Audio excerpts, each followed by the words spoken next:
नमस्ते एवरीवन। देखो बच्चों, आज का अपना टॉपिक होगा CGMP यानी कि साइक्लिन गुआनोसिन मोनोफॉस्फेट। तो देखते हैं अपन CGMP।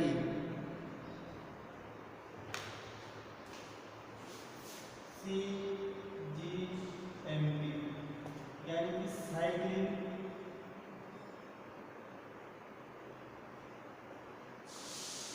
Guanosine monophosphate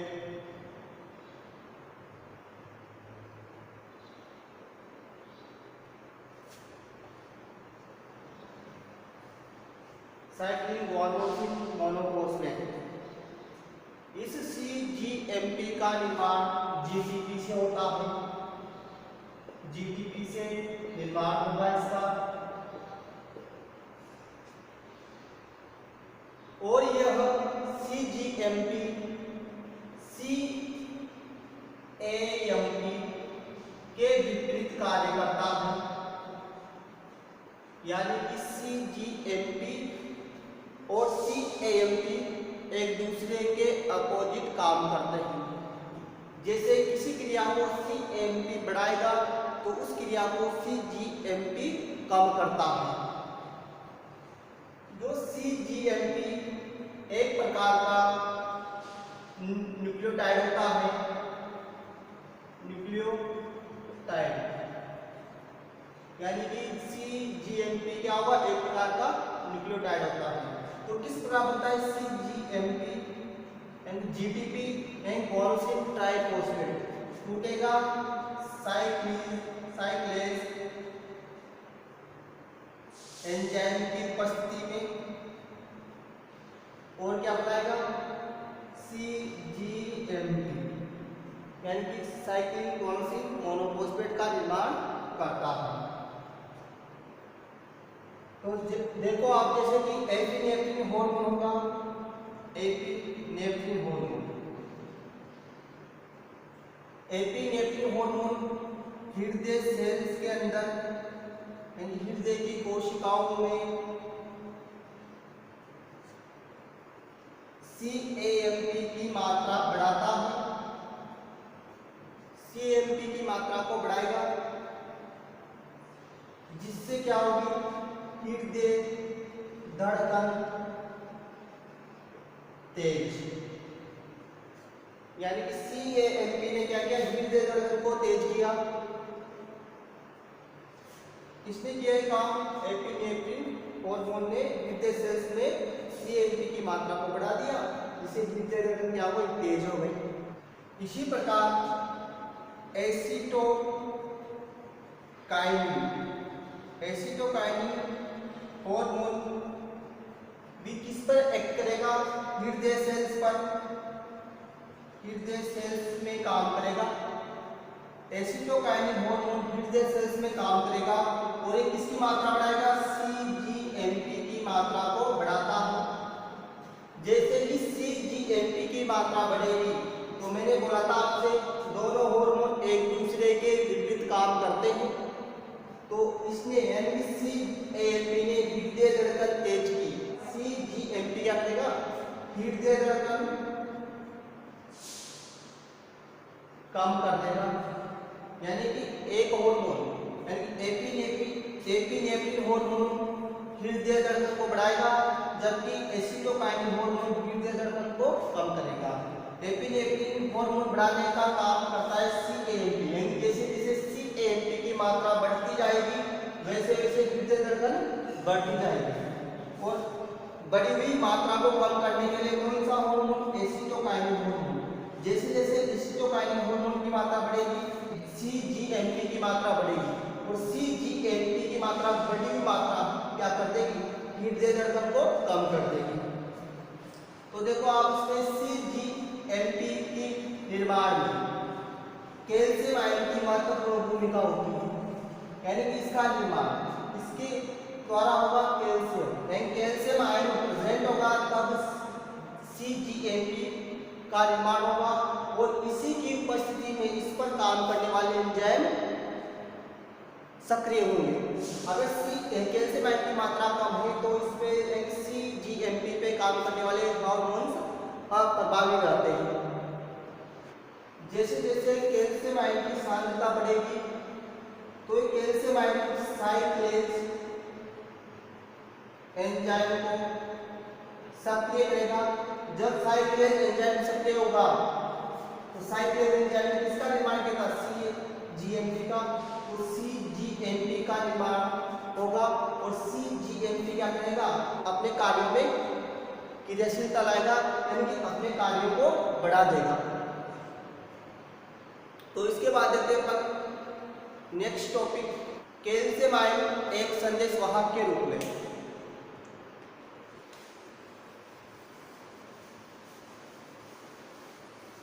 calcium ion एक संदेश वाहक के रूप में, तो कैल्शियम आयन बताया था मैंने आपको कि कैल्शियम आयन एक द्वितीयक संदेश वाहक के रूप में काम करता है।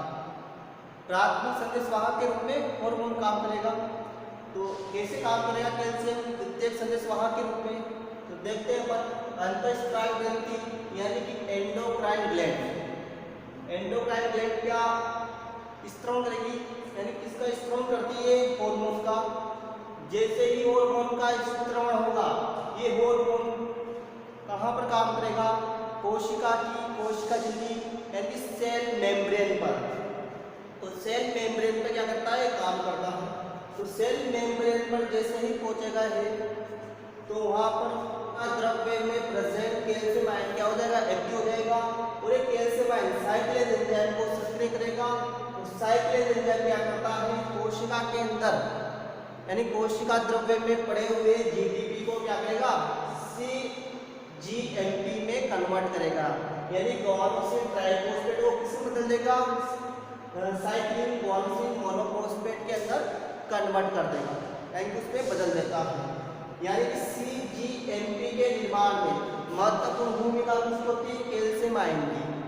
इसलिए कैल्शियम आयन को द्वितीयक संदेश वाहक बोलते हैं और CGMP को अपन तृतीयक संदेश वाहक बोल सकते हैं, क्योंकि इसका निर्माण किससे हुआ? कैल्शियम आयन के सक्रिय होने से CGMP बना। कोशिका द्रव्य में कुछ प्रोटीन अणु यानी कि कुछ प्रोटीन अणु कैल्शियम से जुड़ जाते हैं, यानी कि वो प्रोटीन अणु कोशिका द्रव्य के अंदर अंतःग्राही प्रोटीन के रूप में प्रेजेंट होते हैं। अंतःग्राही प्रोटीन के रूप में जैसे कैल्शियम आयन दिखेगा, उस कैल्शियम आयन से क्या हो जाएगा? बाइंड हो जाएंगे। जैसे उदाहरण के लिए देखते हैं अपन रेखित पेशियों के अंदर प्रेजेंट होगा ट्रोपोनिन सी। ये ट्रोपोनिन सी निष्क्रिय होता है। जैसे इसको कैल्शियम आयन मिलेगा तो ट्रोपोनिन सी क्या हो जाएगा? सक्रिय हो जाएगा, यानी इसकी जो बाइंडिंग साइट होगी वो खुल जाती है। जैसे बाइंडिंग साइट खुलेगी तो किसके अंदर प्रेजेंट है? रेखित पेशियों में। तो पेशियों का काम क्या होगा? संकुचन को प्रेरित करना, यानी कि कैल्शियम आयन जुड़ते ही क्या कर देगा? संकुचन को प्रेरित कर देगा। और इससे जैसे ही कैल्शियम आयन अलग होगा तो ये क्या कर देगा? शिथिलन को प्रेरित कर देगा। यानी पेशियों का काम ही क्या होता है?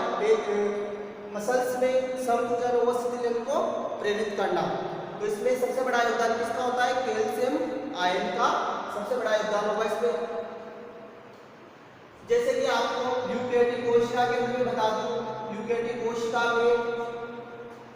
यूकेरियोटिक कोशिका में अंतःग्राही प्रोटीन के रूप में काल मॉड्यूलिन पाया जाता है, जो निष्क्रिय प्रोटीन है, निष्क्रिय होता है। जैसे ही इसको कैल्शियम आयन मिलेगा तो कैल्शियम काल मॉड्यूलिन में परिवर्तित हो जाता है। कैल्शियम काल मॉड्यूलिन एक कॉम्प्लेक्स बनाता है, यानी कि एक जटिल संरचना बनाता है।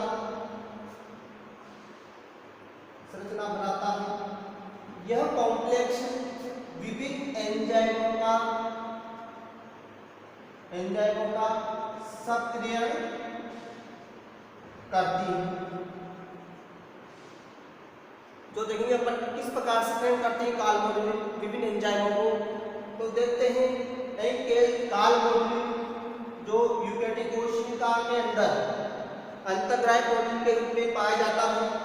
ये क्या करता है, कैल्शियम आयनों का संग्रहण करेगा, कैल्शियम आयन को ग्रहण करके निष्क्रिय काल मॉड्यूल सक्रिय कैल्शियम काल मॉड्यूल में परिवर्तित हो जाएगा। और ये सक्रिय कैल्शियम काल मॉड्यूल एक कॉम्प्लेक्स बनाएगा और ये कॉम्प्लेक्स विभिन्न एंजाइमों का सक्रियण करती है।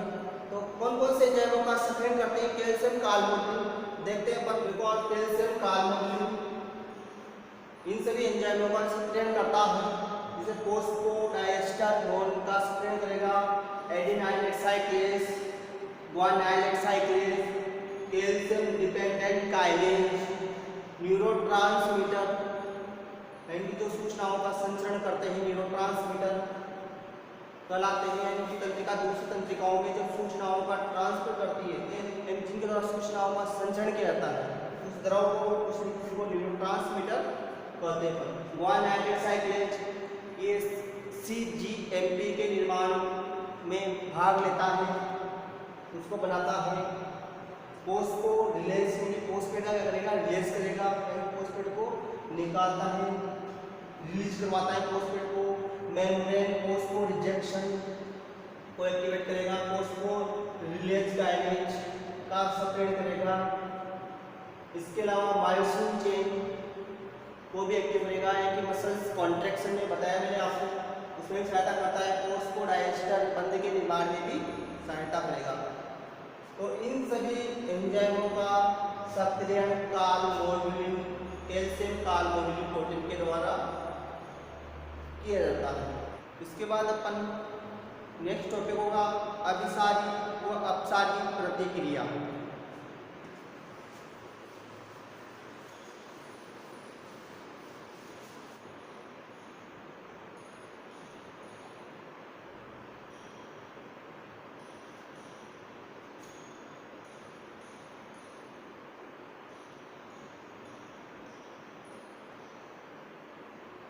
देखते हैं अपन अभिसारी प्रतिक्रिया। तो ये कौन सी होगी अपनी अभिसारी प्रतिक्रिया। तो इस प्रतिक्रिया के अंतर्गत सेल्स या अलग अलग सेल्स के अंदर निम्न प्रतिक्रिया को प्रदर्शित करता है। स्तनधारियों के क्रम में एपिनेफ्रिन के लिए अलग अलग ग्राही पाए जाते हैं। इसमें स्तनधारियों के लीवर के अंदर एपिनेफ्रिन हार्मोन के लिए अलग अलग ग्राही प्रेजेंट होंगे, बीटा ग्राही और अल्फा ग्राही काम करेगा। एपिनेफ्रिन हार्मोन जब एपिनेफ्रिन हार्मोन बीटा ग्राही से जुड़ता है तो ये बीटा ग्राही CAMP के निर्माण की प्रक्रिया को प्रेरित करेगा। जैसे ही CAMP बनेगा तो इस CAMP द्वारा फोस्फोरिलेज काइनेज एंजाइम का स्त्राव होगा। ये फोस्फोरिलेज काइनेज एंजाइम ग्लाइकोजेनोलाइसिस क्रिया को प्रेरित करता है। ग्लाइकोजेनोलाइसिस क्रिया बताई थी मैंने आपको कि ग्लाइकोजन का ग्लूकोज में टूटना। जब ग्लाइकोजन ग्लूकोज में टूटेगा तो रक्त के अंदर ग्लूकोज का लेवल बढ़ता है, यानी कि क्या करेगा, ये एक तरह से ग्लूकोज की मात्रा को बढ़ा देगा। इसके अलावा दूसरा जो पार्ट हुआ है अल्फा ग्राही, उस अल्फा ग्राही से जैसे ही एपिनेफ्रिन हार्मोन जुड़ेगा तो वो क्या करेगा, कैल्शियम आयन का सीक्रेशन करेगा। और ये कैल्शियम आयन क्या करता है, CGMP के निर्माण में सहायता करता है। जैसे CGMP बनेगा तो ये है साइक्लिक गुआनोसिन मोनोफॉस्फेट, तो ये क्या करेगा, फोस्फोरिलेज काइनेज का सीक्रेशन करेगा, स्त्राव करेगा। तो क्या कर देगा, वो वहाँ पर प्रेजेंट ग्लाइकोजन को तोड़ना स्टार्ट कर देगा।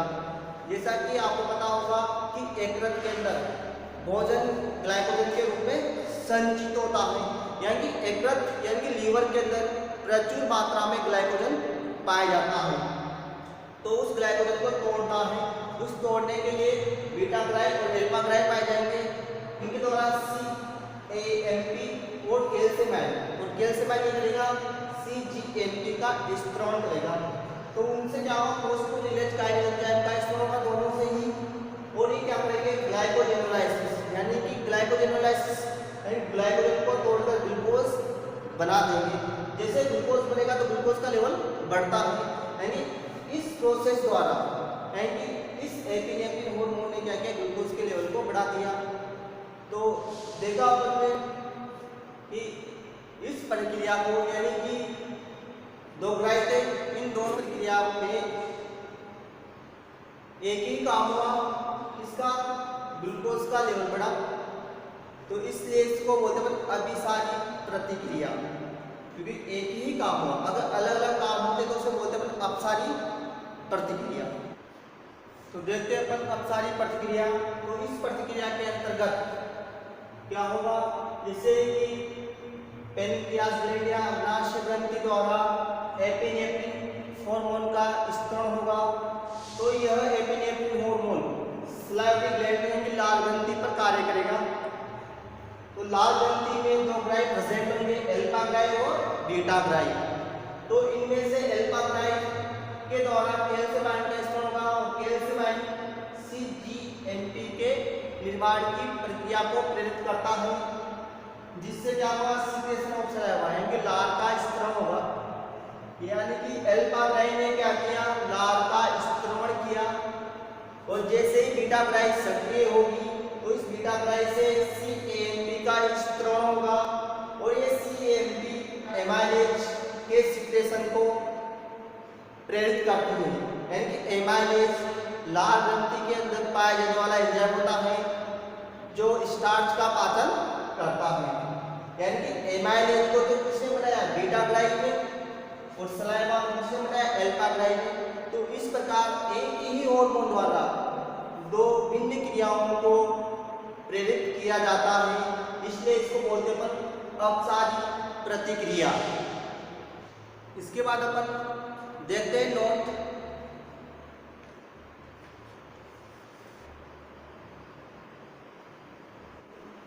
कोशिका में द्वितीयक संदेश वहाँ की दो प्रतिक्रियाएं देखने को मिलती हैं, और ये दोनों प्रतिक्रियाएं जो अपने यहाँ बोर्ड पे दर्शा रखी है वह कंकाल पेशियों में देखने को मिलेगी। तो देखो देखते हैं अपन विद्युत उद्दीपन जैसे ही दिया अपन ने, तो कैल्शियम आयनों की मात्रा बढ़ेगी, और एक कैल्शियम आयन बात करें अपन कंकाल पेशी की, तो वहाँ पर जैसे ही मात्रा बढ़ेगी कैल्शियम आयन की, तो एक कैल्शियम आयन ट्रोपोनिन C से कनेक्ट हो जाएगा यानी जुड़ जाएगा।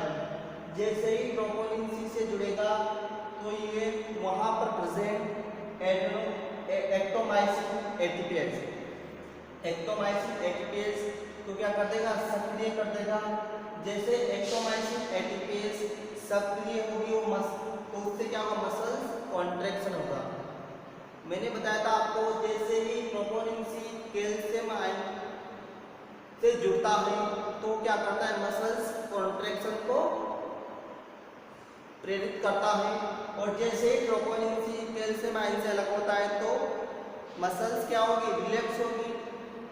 तो यहाँ पर जैसे कैल्शियम आयन ट्रोपोनिन C से जुड़ा तो मसल्स ने क्या किया, कॉन्ट्रैक्शन किया। ठीक है, तो जैसे मसल्स कॉन्ट्रैक्शन होगी तो अपन को क्या देखने को मिलेगा, एटीपी का जल अपघटन देखने को मिलता है। दूसरी प्रोसेस की या दूसरी प्रतिक्रिया की बात करें अपन, तो जैसे ही कैल्शियम आयन क्या होता है, कोशिका द्रव्य के अंदर प्रेजेंट होगा और वहाँ पर उपस्थित किसी प्रोटीन से जुड़ेगा, वो प्रोटीन होती है कॉल मॉड्यूलिंग प्रोटीन। जैसे ही calcium ion calmodulin protein से जुड़ेगा तो कैल्शियम कॉल मॉड्यूलिन का निर्माण करता है, और ये calcium calmodulin protein phosphorylase kinase enzyme का क्या करती है, सीक्रेशन करेगी यानी स्त्रवण करेगी, यानी इसको रिलीज करेगी यानी बाहर निकालेगी। जैसे ही फोस्फोरिलेज काइनेज यानी एक्टिवेटेड फोस्फोरिलेज काइनेज एक्टिवेट हो जाएगा, कैल्शियम कॉल मॉड्यूलिन जुड़ने से कौन सा एंजाइम, फोस्फोरिलेज काइनेज एंजाइम, तो ये क्या करेगा, फोस्फेट को बाहर निकालेगा। जैसे फोस्फेट बाहर निकालेगा तो एटीपी सिंथेटाइज होंगे, एटीपी का निर्माण होता है। तो इस प्रकार द्वितीयक संदेश वाहक के द्वारा कंकाल पेशियों में दो प्रतिक्रियाएं देखने को मिलेगी अपन को। इसके बाद अपना नेक्स्ट टॉपिक होगा इंसुलिन हार्मोन की आणविक क्रियाविधि।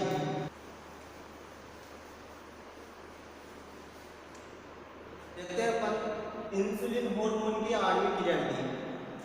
जैसा कि आपको पता होगा इंसुलिन हार्मोन का स्त्रवण कौन सी ग्रंथि द्वारा किया जाता है?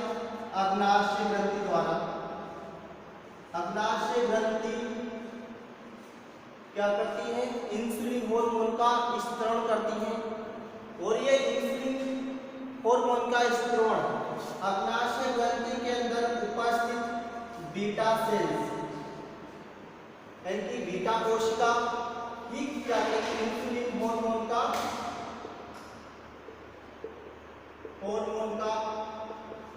स्त्रवण करती है। ये बीटा सेल्स अग्नाशय ग्रंथि का 80% भाग बनाती है। इंसुलिन हार्मोन का काम क्या होगा?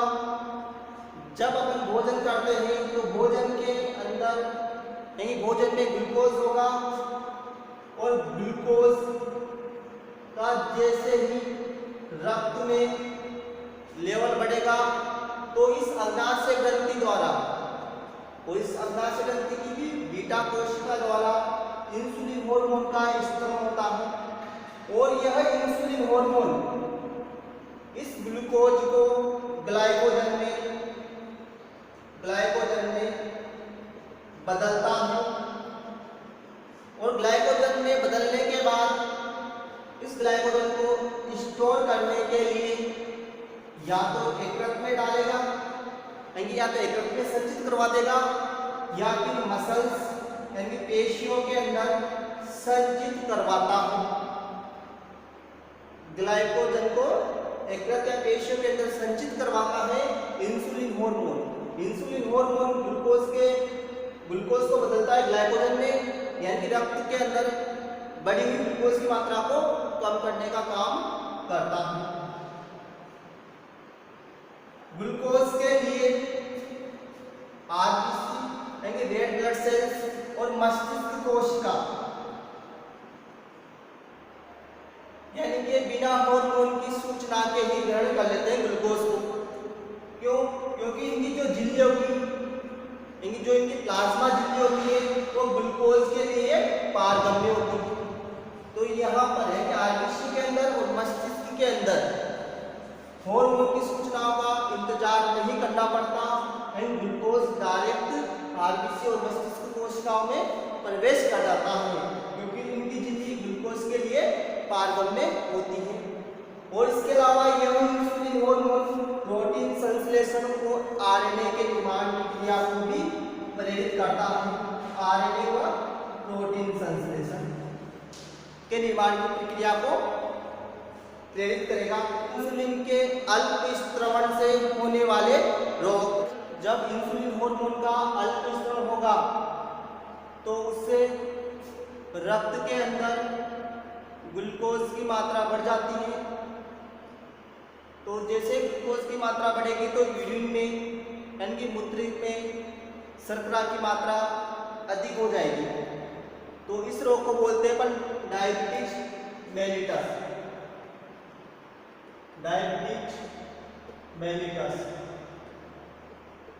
रक्त के अंदर ग्लूकोज की मात्रा बढ़ना यानी कि डायबिटीज मेलिटस हो जाना। जब ये रोग हो जाता है तो इस रोग की वजह से निम्न लक्षण शरीर के अंदर दिखाई देंगे जैसे कि वजन में कमी आ जाएगी। फर्स्ट लक्षण क्या होगा? वजन कम होने लग जाएगा धीरे धीरे। दूसरा अधिक यूरिन का स्त्रवण होगा यानी उस व्यक्ति को बार बार पेशाब आने की समस्या रहेगी। शारीरिक दुर्बलता उत्पन्न होगी यानी कि व्यक्ति शारीरिक रूप से भी कमजोर होता चला जाएगा। अगला प्रोटीन व वसा का अपघटन होगा क्योंकि प्रोटीन व वसा भी क्या होगी? टूटने लगेगी क्योंकि वो क्या करेगी? प्रोटीन व वसा टूटकर ग्लूकोज का निर्माण करना प्रारंभ कर देगी यानी ग्लूकोनियोजेनेसिस की प्रक्रिया को स्टार्ट कर देती है। इसके अलावा वसा के अपूर्ण पाचन से प्रोटीन का निर्माण होना स्टार्ट हो जाएगा। ग्लाइकोजन ग्लूकोज में परिवर्तित हो जाएगा एंड ग्लाइकोजन जो संचित भोजन था वो भी वापस किसमें बदल जाएगा, ग्लूकोज में। यानी कि ग्लाइकोजेनोलाइसिस की प्रक्रिया स्टार्ट हो जाती है। ऊर्जा के स्रोतों में कमी आना, यानी जो ऊर्जा के जो स्रोत होंगे जैसे कि प्रोटीन, वसा, कार्बोहाइड्रेट, इन सभी का क्या होगा, इनमें विघटन होगा और सभी मिलकर ग्लूकोज की मात्रा बढ़ाएंगे।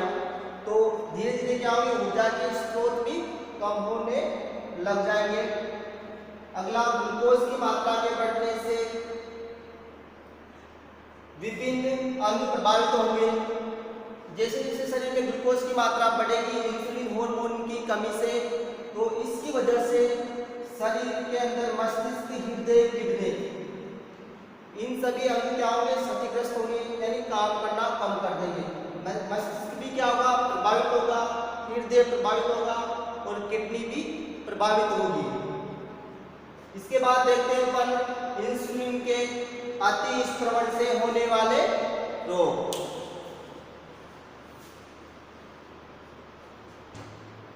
तो इंसुलिन के अतिस्रवण से होने वाले रोग, इससे इंसुलिन शोक होता है। इंसुलिन शोक यानी भूखे रहने की वजह से होता है, जिससे व्यक्ति की मृत्यु हो जाएगी। जैसे जैसे शरीर में इंसुलिन की मात्रा बढ़ेगी, यानी कि इंसुलिन का अतिस्रवण हुआ, यानी कि अधिक मात्रा में अग्नाशय ग्रंथि की बीटा कोशिका ने इंसुलिन हार्मोन का फॉर्मेशन कर दिया, तो यह इंसुलिन हार्मोन लीवर और पेशियों में ग्लूकोज का अवशोषण अधिक कर देगा, यानी कि उनके अंदर ग्लूकोज की मात्रा को बढ़ा देगा। और जैसे जैसे ग्लूकोज की मात्रा का स्टोर ग्लाइकोजन की फॉर्म में होता है, तो रक्त में ग्लूकोज की कमी होती जाएगी। इंसुलिन हार्मोन उस रक्त के अंदर प्रेजेंट ग्लूकोज को लीवर और पेशियों के अंदर संचित कर देगा, तो उससे रक्त में ग्लूकोज की मात्रा कम होगी और इस कंडीशन को बोलते हैं हाइपोग्लाइसीमिया, यानी कि रक्त के अंदर ग्लूकोज की मात्रा का कम होना, हाइपोग्लाइसीमिया। रक्त में ग्लूकोज की मात्रा का बढ़ना, हाइपरग्लाइसीमिया। तो उससे व्यक्ति में क्या होगा, व्यक्ति कभी कभी या तो अंधा हो जाएगा इसकी वजह से, या अपनी जनसंतान को खो बैठता है, लेकिन इससे व्यक्ति अंधा होने की संभावना और जनसंतान को खो देने की संभावना रहती है इंसुलिन के अतिस्रवण से। व्यक्ति जब भूखा रहेगा तो उसे इंसुलिन आघात हो लग सकता है, क्योंकि इंसुलिन हार्मोन की अधिकता हो गई तो उस व्यक्ति को भूख लगेगी ज़्यादा, उसको भोजन करना, बार बार भोजन करना पड़ेगा। तो भोजन करेगा तो उसको अधिक मात्रा में ग्लूकोज मिलेगा, और अधिक मात्रा में ग्लूकोज मिलेगा तो इंसुलिन हार्मोन उस ग्लूकोज का स्टोर कर लेगा। जब भोजन नहीं करेगा, भूखा रहेगा व्यक्ति, तो इंसुलिन तो डिमांड रखेगा ग्लूकोज की, लेकिन ग्लूकोज नहीं होने की वजह से उससे एक शोक लग सकता है, आघात हो सकता है, तो उससे व्यक्ति की मृत्यु हो जाएगी। तो इसी के साथ अपन ने यूनिट सेकंड को कंप्लीट कर लिया। इसके बाद अपन नेक्स्ट यूनिट स्टार्ट करेंगे। थैंक्स।